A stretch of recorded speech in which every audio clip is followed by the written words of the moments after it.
আসসালামু আলাইকুম শিক্ষার্থীরা, কি খবর, কেমন আছো? আজকে আমরা ক্লাস 9-10 এর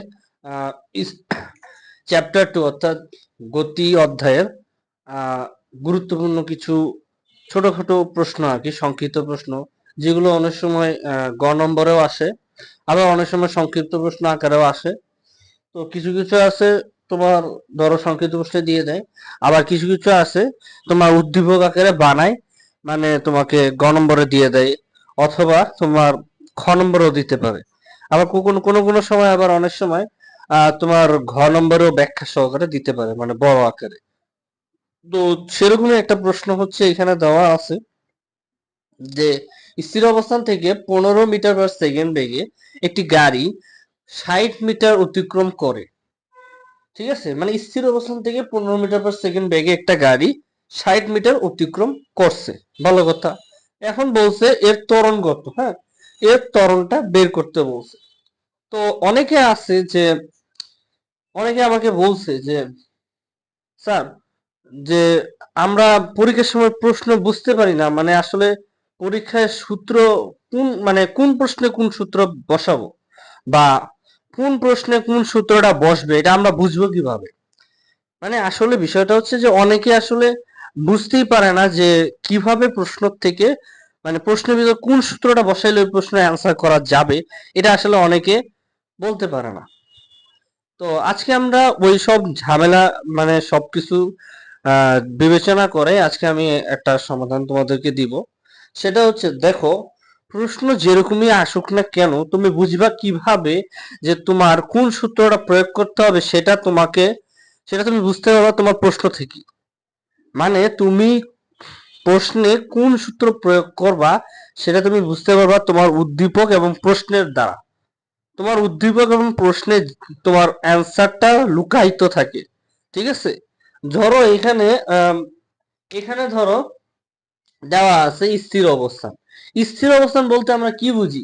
স্থির অবস্থান বলতে একটা গাড়ি একটা জায়গায় স্থির আছে। এই স্থির অবস্থানটাকে আমি বলতে পারি না স্থির বেগ ইউ, মানে আদি বেগ। তাহলে আমি বলতে পারি যে আদি বেগ সমান সমান 0। কারণ কি? কারণ স্থির অবস্থান থেকে, মানে আদি বেগ থেকে একটা গাড়ি যাত্রা শুরু করছে। ধরো একটা গাড়ি তার বাস স্টপ থেকে যাত্রা শুরু করছে 15 মিটার/বেগে।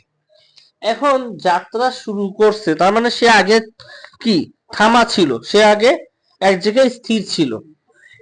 এখন সে চলা শুরু করছে এবং তার চলার পরে তার শেষ বেগ, মানে সর্বশেষ যে বেগটা, সেটা হয়েছে তার 15 মিটার/সেকেন্ড। তাহলে সেই হিসেবে এখানে দুইটা বেগ আসতেছে, একটা হচ্ছে আদি আর একটা হচ্ছে শেষ।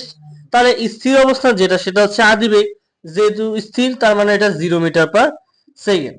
আবার এখানে তার সর্বশেষ যে বেগটা সেটা হচ্ছে 15 মিটার/সেকেন্ড। তার মানে বলতে পারি যে শেষ বেগ ভি ইকুয়াল টু কত? 15 মিটার/সেকেন্ড। এতটুকু ক্লিয়ার আশা করি। তাই এইটুকু লাইন পর্যন্ত আমার ক্লিয়ার। এরপর বলছে যে একটি গাড়ি 60 মিটার অতিক্রম করে। হ্যাঁ, তাহলে এই যে 60 মিটার অতিক্রম করে, এটা কি সরণ? তাহলে সরণকে আমরা কি দিয়ে প্রকাশ করি? এস। তাহলে আমি এখানে পেয়ে গেলাম এস ইকুয়াল টু 60 মিটার। এতটুকু তো আমি পেয়ে গেছি। ঠিক আছে, এতটুকু যেহেতু পেয়ে গেছি, এখন আমাকে এই উদ্দীপকটা তো হয়ে গেছে। এখন আমি কি বলছি? তোমার অ্যান্সার লুকায়িত থাকে তোমার উদ্দীপক এবং প্রশ্নে, শুধু উদ্দীপক না, প্রশ্নেও লুকায়িত থাকে। তাহলে দেখো, তাহলে প্রশ্নে কি বলছে? ত্বরণ কত। তার মানে আমাকে এ বলছে, তাই তো? এ ইকুয়াল টু কত?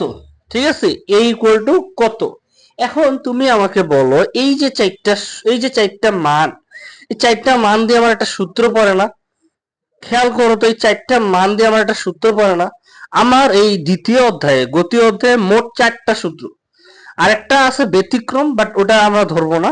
মোট টোটাল 4টা সূত্র, বাট ব্যতিক্রম হিসাব করে 5টা সূত্র। ঠিক আছে, তো যেটা বলতেছিলাম, তো এই 4টা সূত্রের মধ্যে এখানে একটা সূত্র পড়ে ইউ ভি এস এ। এই 4টা ওয়ার্ড দিয়ে, এই 4টা শব্দ দিয়ে একটা সূত্র পড়ে। সেটা কি? সেটা হচ্ছে, দেখো, ভি ইউ এ এস। তাহলে এটা দিয়ে এই সূত্র পড়ে না, ভি স্কোয়ার সমান সমান ইউ স্কোয়ার প্লাস 2s। এই সূত্রটা পড়ে অবশ্যই। কেন? কারণ দেখো, এখানে ভি আছে, এই যে ভি, এখানে ইউ আছে, এই যে ইউ, এখানে এস আছে, এই যে এস, এখানে এও আছে। তার মানে এই 4টা ওয়ার্ড দিয়ে এই সূত্রটা পড়ে। তো তোমরা পরীক্ষার সময় এভাবে আর কি করতে পারো, যে তোমরা আগে প্রথমে দেখবা উদ্দীপকে কি কি দেওয়া আছে, ওগুলো এভাবে সিরিয়াল অনুযায়ী লিখবা। লেখার পরে দেখবা প্রশ্নে কি চাইছে, সেটা ভাবে লেখার পরে দেখবা যে কয়টা ওয়ার্ড আছে আর কি কি ওয়ার্ড আছে, এই ওয়ার্ড গুলা দিয়ে তোমার কোন সূত্রটা প্রয়োগ করা যায়। দেখো এখানে আমার 4টা ওয়ার্ড ছিল, ওয়ার্ড গুলো কি ছিল? UV S A, UV S A. এই ইউভি এস এ দিয়ে আমার একটা সূত্র আছে, সেটা কি? বি স্কোয়ার সমান সমান ইউ স্কোয়ার প্লাস 2s।